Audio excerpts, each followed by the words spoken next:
Hello everyone, I am Atreya. Welcome back to my channel everyday echoes Atreya. আজকে নিয়ে এসেছি একদম একটা নতুন ব্লগ। রিদ্ধির চলছে এখন সামার ভ্যাকেশন, ঠিক আছে। এবার সামার ভ্যাকেশনে আমাদের তেমন কিছু প্ল্যান নেই, তবে ওই উইকেন্ড এলে আমরা একটু টুকটাক ওকে নিয়ে একটু ঘুরতে বেরোই। তো ম্যাক্সিমাম ওর ফ্রেন্ডসরা চলে গেছে নেটিভে, আমরা আছি কিছু কারণের জন্য। আমরা তো এই সবে বাড়ি থেকে ঘুরেও এসেছি জানুয়ারি মাসে। তো ফেব্রুয়ারি মার্চ বাদ দিয়ে আবার এপ্রিলে যাওয়া টাফ। আর তাছাড়া আমার মা বাবাও নেই, তারাও বেড়াতে গেছে। তো সবকিছু মিলিয়ে মিশিয়ে রিদ্ধি আমার ফ্রেন্ড রয়েছে, আমার ব্যাচমেট, তার ওয়াইফ আর তার একটি মাত্র কন্যা সন্তান অন্বিতা। তো তারা আবার দুজনের হচ্ছে ভীষণ বেস্টি, মানে আমার মেয়ে আর অন্বিতা। তো আমরা সবাই মিলে আজকে একটু বেড়াতে যাচ্ছি। আর যে জায়গাটাতে যাচ্ছি একটা রিসর্টে যাচ্ছি, সেখানে ভীষণ সুন্দর অ্যাক্টিভিটিস রয়েছে। সমস্ত কিছু আপনাদেরকে এই ব্লগের মধ্যে তুলে ধরবো, এবং রিসর্টটা কেমন, আপনারা যেতে পারবেন কিনা, এবং তার খাওয়া দাওয়া অ্যাক্টিভিটিস সমস্ত কিছু এই ব্লগের মধ্যে আমি জানিয়ে দেবো। চলুন তাহলে। এই হচ্ছে আমাদের বান্ধবী, তার মেয়ে, আর এই যে আমার মেয়ের বান্ধবী অন্বিতা, আর বন্ধু হচ্ছে সামনে সিটে বসেছে। ওদেরকেও আমরা গাড়িতে নিয়ে নিয়েছি। এরপরে নান্দি হিলসের রাস্তায় চলেছি। এরপর আমরা একটা ব্রেকও নেব, ব্রেকফাস্ট করব। তো ব্রেকফাস্ট করার জন্য আমরা একদম হাইওয়ের ওপরে যে ইন্ডিয়ান পারাঠা কোম্পানি আছে, আমরা এয়ারপোর্ট রোডের দিকে এলে বা নান্দি হিলসের দিকে গেলে এইখান থেকেই ব্রেকফাস্ট করি। এখানে যে ইন্ডিয়ান পারাঠা কোম্পানি আছে, এটা ভীষণই ভালো, আর এদের খাবার দাবারও খুব ভালো হয়। আপনারা তো জানেনই, জিয়ার স্কুলে গরমের ছুটি পড়ে গেছে, আর গরমের দিনে ওর উৎপাতও শুরু হয়ে গেছে। আর ছুটি মানেই ওর ধামাচাপা থাকা যে দুষ্টুমিগুলো, সেগুলোর যেন হঠাৎ করে সক্রিয় হয়ে যায়। আর শনিবার রোববার এলেই ওর এক অন্যরকম উৎসাহ শুরু হয়। গরমের ছুটি চলছে ঠিকই, কিন্তু আমাদের তো আর ছুটি নেই, আমাদের তো আর সামার ভ্যাকেশন নেই। সেই ব্যস্ততা তো আমাদের প্রতিদিনকার সঙ্গী। এই দোকানটা পারাঠা স্পেশাল, ওই যে পারাঠা কোম্পানির নামটাই রয়েছে। আর এখানে খুব সুন্দর পাটিয়ালা লস্যি পাওয়া যায়। তাই আলু পরাঠা, আলু পেঁয়াজ পরাঠা, পনির পরাঠা আর চিজ আলু পরাঠা আমরা নিয়েছিলাম। প্রত্যেকটা পরাঠার টেস্ট অসাধারণ। আপনারা যদি কোনো দিন এই হাইওয়ের ওপর দিয়ে পাস করেন, তাহলে আপনারা কিন্তু এখানে ব্রেকফাস্ট করতে পারেন, খুব ভালো। সাধারণত জিয়া সপ্তাহের মধ্যে অনেকগুলো অ্যাক্টিভিটিতে ব্যস্ত থাকে। স্কুল তো বন্ধ, কিন্তু আঁকা, ডান্স ক্লাস আর বিভিন্ন রকম অ্যাক্টিভিটি, সামার ক্যাম্প, এগুলো তো সব চলছে। তাই সপ্তাহের শেষে অর্থাৎ উইকেন্ড যখনই আসে, একটু নিজের মতো করে ব্রেক নিতে তো মন চাই। শুধু জিয়াকে দোষ দিয়ে তো লাভ নেই, আমরাও তো মানুষ, আমাদেরও একটু ব্রেক চাই, আমাদেরও একটু আরামের দরকার হয়। তাই ভাবলাম এই উইকেন্ডে একটু আলাদাভাবে কাটানো যাক। তাই আমরা এবং আমার ওই বন্ধুর যে পরিবার, সবাই মিলে একটা প্ল্যান করলাম একটা রিসর্টে ঘুরতে যাব। তাই অনেক ঘাটাঘাটি করে একটা দারুণ রিভিউ দেখে একটা ভালো রিসর্ট খুঁজে পেলাম। রিসর্টটার নাম ওয়াইল্ড ভ্যালি। শুনলাম ওখানে বাচ্চাদের জন্য অনেক মজার মজার অ্যাক্টিভিটিস রয়েছে, আর বড়দের জন্যও রয়েছে। আর আমরা বড়রা, আমরা তো বসে জমিয়ে আড্ডা মারবো, এটাই হচ্ছে কি যে ভেবে রেখেছিলাম। এখন ব্যাপারটা হলো, বাস্তবতা সবসময় ছবির মতো হয় না, আর এটাই বাস্তব। যেই না আমরা রিসর্টে পৌঁছলাম, ওয়েলকাম ড্রিঙ্কস নিলাম, টাকা জমা দেওয়া হলো, সব কিছু হলো, তারপরে মনের ভেতর একটা অস্বস্তিও শুরু হয়েছিল। যেভাবে ছবিতে দেখেছিলাম, রিভিউ পড়েছিলাম, তা একেবারেই মিলল না। কিন্তু রিসর্টটা দেখে মাথাই খারাপ হয়ে গেল। পুরোটাই একটা ধোঁকাবাজি। বাচ্চারা প্রথমে কিছু বুঝতে না পারলেও পরে ওরা একরকম বিরক্ত হয়ে গিয়েছিল, আর আমি তো ভীষণই বিরক্ত হয়েছিলাম। বাচ্চারা তো বাচ্চাদের মতন কিছু অ্যাক্টিভিটিস পেয়েছে, তাই ওরা খুশি, কিন্তু যা যা লেখা ছিল সেরকম কিন্তু কোনোটাই ছিল না।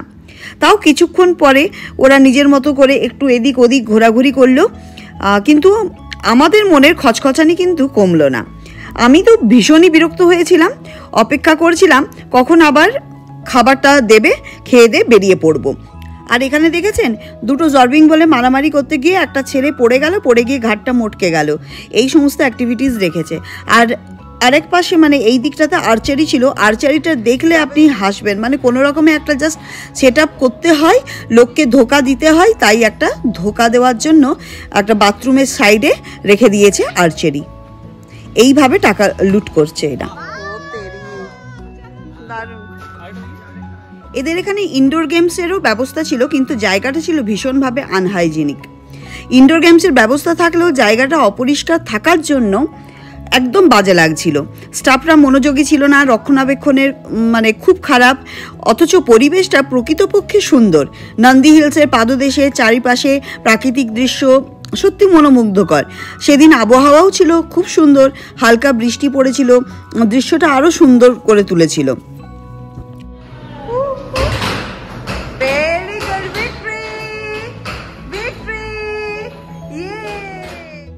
এই রিসর্টে একটা কুয়ো ছিল, এই যে কুয়োর মধ্যে লোকজন ঝাঁপ দিচ্ছে আর তারপরে সাঁতার কেটে সিঁড়ি দিয়ে উঠে যাচ্ছে। আর এদের একটা সুইমিং পুলও ছিল, সেই ছোটদের জন্য আর বড়দের জন্য, যাই হোক না কেন ওটা একটা ছোট্ট সুইমিং পুল, সেখানে অর্ধেক পৃথিবী ঢুকে পড়েছে। দেখে আমাদের কারোর আর ইচ্ছে হলো না ওখানে নামতে, নামার কথা তো দূর কি বাত, ওই জল দেখে একদম মনে হয়েছে নইব চ। আর আমার এই পুলের জলের প্রতি আমার একটা মানে অ্যালার্জিও রয়েছে। এই পুলের জল পরিষ্কার করে কিনা সেটা নিয়ে সন্দেহ। আর জলে সবাই যখন নেমে যায় জল একদম ঘোলা হয়ে যায়, সেই ঘোলা জলে বারবার চুবুক চুবুক করে স্নান করা অসম্ভব ব্যাপার। জানেন, ম্যাক্সিমাম জায়গায় লোকজন পুলে ড্রিঙ্ক করে ঢুকে যায়, থুতু ফেলে, শুশুটা করছে কিনা সেটার কি গ্যারেন্টি আছে বলতে পারেন? একটা অস্বস্তিকর অবস্থা করে রাখে। এই জন্য আমার এই পুল টুল ভালো লাগে না, নিজেদের সোসাইটির পুলই ভালো। এইসব জেনে শুনেই আমি সাধারণত পুল এড়িয়েই চলি। এবারে আসি খাবারের কথায়। খাবারের মান একদমই ভালো ছিল না। ভেজ আর ননভেজ দু রকমেরই খাবার ছিল, স্প্রেডস অনেকগুলো ছিল, কিন্তু সবই ওকে ওকে টাইপ। আর স্পাইসি থাকার কারণে বাচ্চারা খেতেও পাচ্ছিল না, শুধু আমাদের বাচ্চারা নয়, আরও অনেক বাচ্চারাই খেতে পাচ্ছিল না। খাওয়ার স্বাদ ছিল গড়পড়তা, আর বাচ্চাদের সত্যিকারের ভীষণই অসুবিধে হয়েছিল একটু মশলাদার খাবার ছিল বলে, ফলে কেউই খুব একটা খুশি হতে পারলাম না। আমার যা মনে হলো একটা সময় ছিল এই সমস্ত রিসর্টগুলো খুব ভালো ছিল। প্রায় আমরা 6-7 বছর পরেই রিসর্টে এলাম আফটার কোভিড। আগে এই সমস্ত জায়গায় অনেক ভালোভাবে হয়তো ম্যানেজ করা হতো, এখন বোঝা যাচ্ছে এই সমস্ত জায়গা ঠিকভাবে রক্ষণাবেক্ষণ করা হয় না, আর তার ফলে এর মান নেমে যাচ্ছে অনেক নিচে।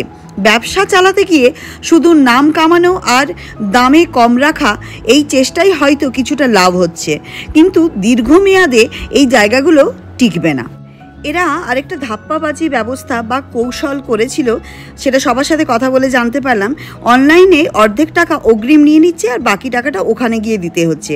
এই কৌশলের জন্যই হয়তো অনেকেই ঠকে যাচ্ছেন, কিন্তু যে একবার ঠকবে সে কিন্তু দ্বিতীয়বার আর আসবে না। 4.2 স্টার্সটা কিন্তু খারাপ নয়। আর ভালো রিভিউজ দেখে যখন আমরা এখানে এসেছিলাম, আসার পর যে দৃশ্য দেখি, যে এক্সপিরিয়েন্সটা গ্যাদার করলাম, সেটা কিন্তু জঘন্য।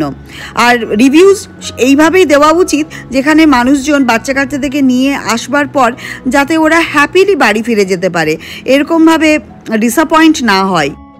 এনাদের এখানে রেন ডান্সেরও ব্যবস্থা ছিল, আমরা সেগুলোতে পার্টিসিপেট করিনি, তাড়াতাড়ি করে খাবার খেয়ে ওখান থেকে বেরিয়ে আসি। আর মানুষজন সুইমিং পুল থেকে উঠে খাবারের ওখানে খাবার খেয়ে নিচ্ছে ওই ভেজা কাপড়েই, তারপরে গিয়ে আবার রেন ডান্সে পার্টিসিপেট করছে। মানে ভাবতে পারছেন কেমন পরিস্থিতিটা। এই রিসর্টে থাকারও ব্যবস্থা আছে, ওই যে দেখতে পাচ্ছেন ট্রায়াঙ্গেল শেপের যে ঘরগুলো, ওগুলোতে আপনি স্টেকেশন করতে পারেন, নাইট আউট করতে পারেন। তো রিসর্টে থাকার ব্যবস্থা আছে, কিন্তু প্রশ্ন হচ্ছে এখানে থাকে কারা। পরিবেশটা ভীষণ সুন্দর, পরিবেশ নিয়ে কোনো প্রশ্নই উঠতে পারে না। একদম নন্দী হিলসের কোলে এত সুন্দর একটা জায়গা, কিন্তু পরিবেশটাই তো সব নয়। পরিষ্কার পরিচ্ছন্নতা, খাবার এবং তার নিরাপত্তা, এইসবও তো একান্ত প্রয়োজনীয়, তাই না? লোকজন যেখানে নেই সেখানে নিরাপত্তাও নিশ্চয়ই থাকবে না। এই ব্লগের মাধ্যমে আপনাদেরকে জানাতে চাই, ওয়াইল্ড ভ্যালি রিসর্টে যাবেন না। ওয়াইল্ড ভ্যালি রিসর্টে পরিবারকে নিয়ে এবং বাচ্চাদেরকে নিয়ে একদমই যাবেন না। রিভিউ দেখে যা মনে হয়, বাস্তবে তার সাথে অনেক তফাৎ ছিল।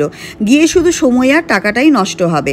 আমরা তো গিয়েই বুঝতে পেরেছি, তাই বললাম আপনাদের যেন সেই অভিজ্ঞতা না হয়, আর তাই এই সতর্কতামূলক অভিজ্ঞতা শেয়ার করলাম। আমাদের মন মেজাজ তো ভীষণই খারাপ ছিল, তাই ওই রিসর্ট থেকে বেরিয়ে আমরা গেলাম নন্দী হিলসে একটু মনটা ভালো করবার জন্য। নন্দী হিলস ওখান থেকে 10 মিনিটের রাস্তা ছিল। নন্দী হিলসের অভিজ্ঞতা নিয়ে আমি আরেকটা আলাদা ব্লগ বানাবো, আদারওয়াইজ এই ব্লগটা অনেক বড় হয়ে গেলে আপনারাও বিরক্ত হয়ে যাবেন। তাই আজকের মতো এখানেই ইতি। আর ভুলেও কিন্তু ওয়াইল্ড ভ্যালিতে যাবেন না। আর আমার এই ব্লগটা ভালো লাগলে একটা লাইক, শেয়ার, সাবস্ক্রাইব আর অবশ্যই কিন্তু কমেন্ট করবেন। আর সবার মধ্যে ছড়িয়ে দিন, ওয়াইল্ড ভ্যালিতে গিয়ে যেন কাউকে খারাপ অভিজ্ঞতা অর্জন করতে না হয়। ব্লগটা ভালো লাগলে একটা লাইক করে দেবেন, শেয়ার করে দেবেন আর কমেন্ট করবেন। দেখা হবে নতুন ব্লগের সাথে। Ta-ta, bye bye, thank you so much.